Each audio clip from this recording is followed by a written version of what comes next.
One sentence summary: the most special boy in the universe cripples the industry of the entire universe. Could you beat the villain?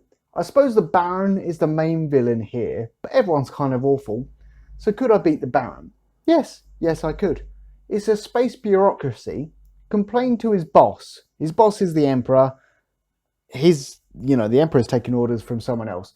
But you complain to his boss, look, you've assigned us to, look after the spice planet. This guy's coming around blowing us all up. Someone deal with this. Someone would deal with it. They'd have to because of all the paperwork. How would you improve this film? I'm aware that there was like a troubled production and this might have been stuck in development hell for a while, but I would improve this film by burning it to the ground and never speaking of it again. A man walked out of the film one of the times Paul was in the desert having a vision, and I thought, I could do that. Yeah, I could just leave right now because it would save me from being so upset. It's the year 10,000 or something. How have we still got people walking around with names like Paul, Duncan and Jessica? Yet some of the other people have got space names. I hated the narration with an absolute passion. Why was the Emperor's daughter narrating this film when she had pox all to do with the story? The Space Guild Monster Man thing. When he left the Emperor's throne room, someone was hoovering up the water that was left on the floor.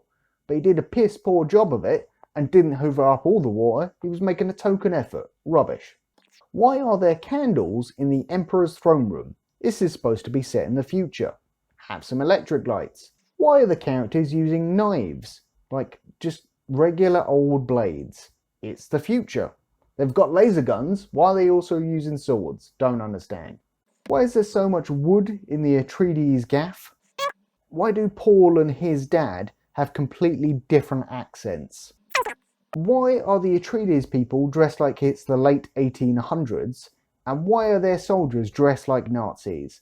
I was expecting there to be this whole reveal like, oh my god, actually, the local people are cool and we're the bad guys because, we're dressed like Nazis. But that never happened.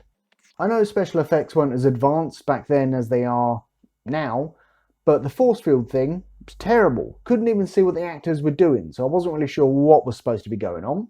The slow blade pierces the shield.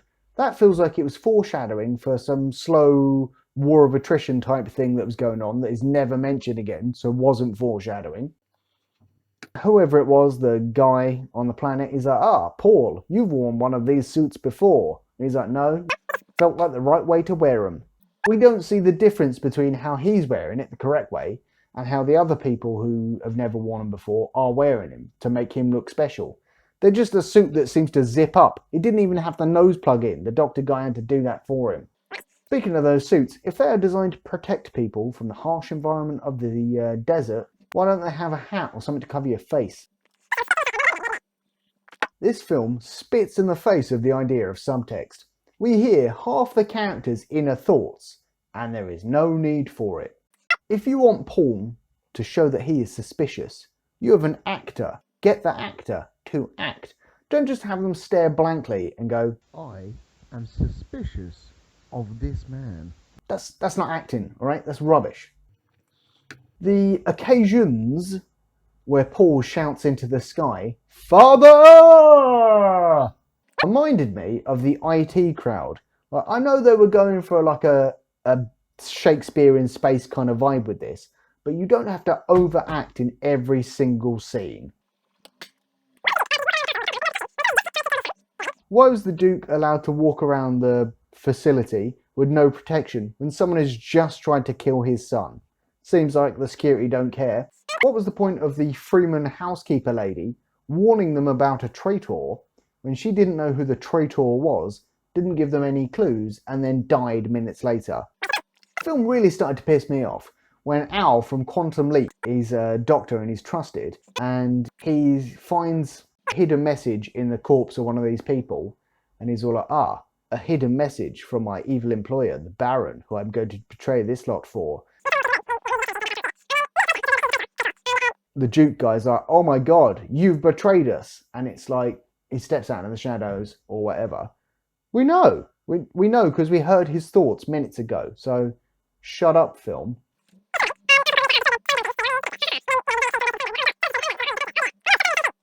Why did Patrick Stewart bring that pug into battle with him? The pug's going to get hurt. Leave it somewhere safe. Why don't they use those thumpers to distract the worms instead of just getting a big machine to, a big flying thing to pick up the mining equipment and then, the worms can't get it? Surely one of those thumpers, like over there, away from the mining machine, is much easier. Why did they have to make the Baron such a stereotype of a villain? He was slovenly, he was overweight, he was laughing maniacally, he had a weird kind of gay vibe that was like, oh, he must be bad because he's preying on those hot young dudes like Sting, who's his nephew.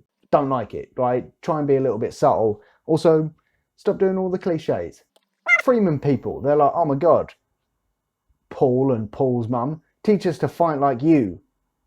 You're obviously not aware that their troops got their asses handed to them by some dudes in hazmat suits. Maybe you don't get these guys to train you to fight because they suck. I swear they gave Paul a new name and then it's like a secret name, his inner name. And he's like, oh yeah, and you can also pick your name that we'll all call you. And then they called him the secret name at least once, I'm sure. Those little spade things that they use to crack open the worm's skin, why would that even work? If the worm can eat like a mining tool, like a whole mining vessel, surely a little spade like boop, that's not going to do anything to it. Doesn't make any sense. And then how people stabbing hooks into the worms and riding on them? No, the worm should just be able to, you shouldn't be able to penetrate the skin of the worm, number one. The worm should also just be able to roll over and flick you over because you're just a bug to it, but whatever.